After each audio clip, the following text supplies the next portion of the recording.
Welcome to lesson 4.1, temperature.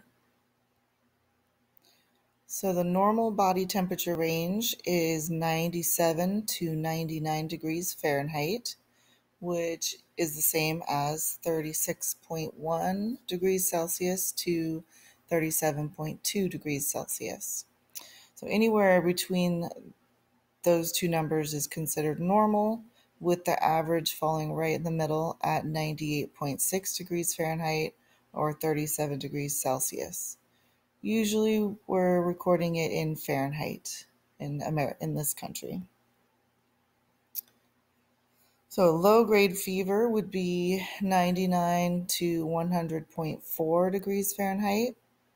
A fever, which is the medical term is pyrexia, is anything above 100.4 degrees Fahrenheit, which means that the heat being produced in the body is greater than the heat being lost. Hyperpyrexia, so extremely high fever, is if it goes above 105.8 degrees Fahrenheit, and this is very serious and can be very dangerous. So just the medical terminology review, pyrexia is a fever, which is a temperature greater than 100.4 degrees Fahrenheit. Febrile means that the patient is marked by fever, or if something is caused by fever, it would be considered febrile. And afebrile means free from fever, or a meaning without. Fever is a common symptom of illness, but not really an illness of itself. It's often a sign of inflammation and infection, or a pathogen invading the body, acting as a pyrogen. And so a pyrogen is any substance that produces a fever. So this could be, a virus, a bacteria, a parasite, any kind of pathogen. Most fevers are self-limiting, which means that the temperature returns to normal after the disease process is completed. So they kind of self-solve, self-cure themselves. Normal fluctuations occur throughout the day. Various factors affect body temperature. Daily variations and fluctuations occur during sleep metabolism, and muscle contractions slow down, which causes temperature to be lowest in the morning typically, before your metabolism and muscle contractions increase. Emotional states, so strong emotions can increase temperature, such as crying or extreme anger. And infants and young children often cry during exams, so you'll see their body temperatures rise. Age, so infants and young children have a higher core temperature because their heat regulating system is not yet fully established. The elderly people have lower temperature because they have less subcutaneous fat. They tend to exercise less, and they also lose thermoregulatory control as they age. Environment, cold weather obviously decreases the core temperature, and hot weather increases the core temperature. Exercise causes an increase in voluntary muscle contractions, which raises the body temperature. And then patients' normal body temperature. So some patients just normally run low or high. So you'll see that as a trend if you review your patient's chart. Pregnancy and ovulation, when the metabolism is increased, this raises temperature as well.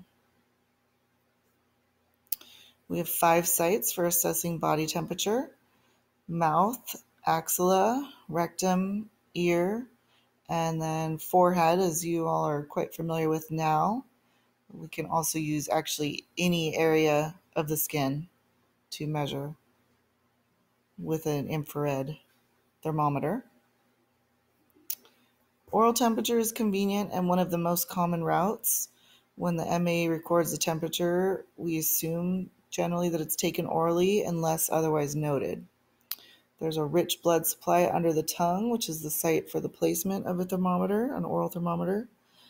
Most importantly, the patient must keep their mouth closed to provide a closed space and not allow any air to come in and possibly affect the temperature and give a false low reading. Axillary is taken under the armpit, which is the axilla. This is recommended for toddlers and preschoolers who have trouble holding a thermometer under their tongue. And it's also recommended for mouth breathing patients. So anybody who's unable to breathe through the nose, it would be impossible for them to close their lips and seal their lips around an oral thermometer probe. As well as anybody who's just had oral surgery, it would be quite difficult for them to have that in their mouth as well. Electronic thermometers are most frequently used in the medical office. They're portable, and you can measure oral, axillary, and rectal temperature with them. And they generally work pretty quickly. They measure the temperature fast, between 4 to 20 seconds, and the results are digitally displayed. You can also toggle between Fahrenheit and Celsius readings. And they have interchangeable probes. So the blue probe is the one you'll see most often. That is for taking oral and axillary temperature. And the red probe is for rectal. It's important to note that the axillary temperature measures 1 degree Fahrenheit lower than the oral route. So it's very important to notate when you're taking the temperature via the axillary method. And typically you would put an A with a circle around it, or if you're in the electronic health record, there'll be a button to push next to the reading, and you could choose axillary. So it wouldn't be surprising to see a reading a little bit lower than average or even lower than normal if it was taken via the axilla, because it should always be 1 degree lower than the patient's oral temperature.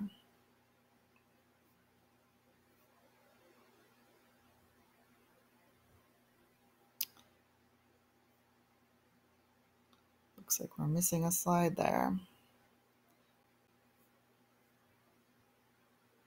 Rectal temperature. So the rectum is a mostly closed cavity, so that provides an extremely accurate reading.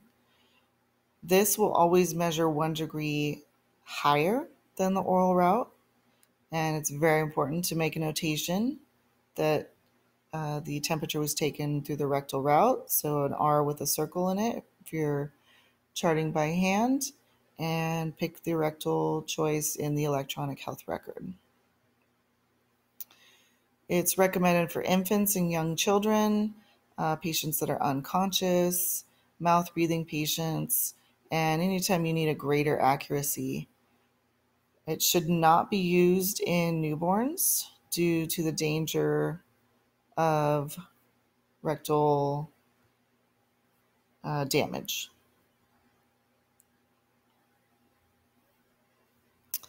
The oral temperature is oral, meaning ear. Use the tympanic membrane thermometer. The ear provides a closed cavity that is easily accessible, and it provides instantaneous results. It's easier to measure in preschool children and uncooperative children and patients who can't have their temperature taken orally. The tympanic membrane thermometer is always used in the ear.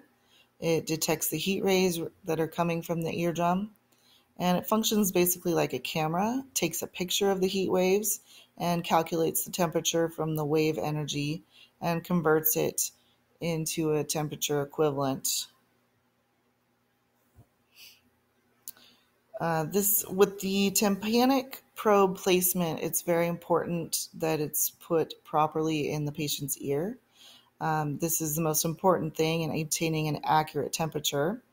It's really important that you straighten the ear canal, because the ear canal has an S shape that can obstruct the view of the tympanic membrane from the little camera sensor in the probe. So you must straighten the ear canal. In adults, you gently pull the upper part of the ear up and back, so in this direction. And in children, you gently pull down and back, children under 3. The tympanic membrane thermometer should not be used with a patient with inflammation of the external ear canal because you would not want to cause any pain or discomfort. You would not use it if there's discharge, such as blood or pus. And excessive cerumen buildup can cause a falsely low temperature reading. There's some serum in there. It can be used in a patient with otitis media because that is much further down in the ear canal. So you're not going to touch any inflamed areas with the thermometer probe. And a normal amount of cerumen is fine.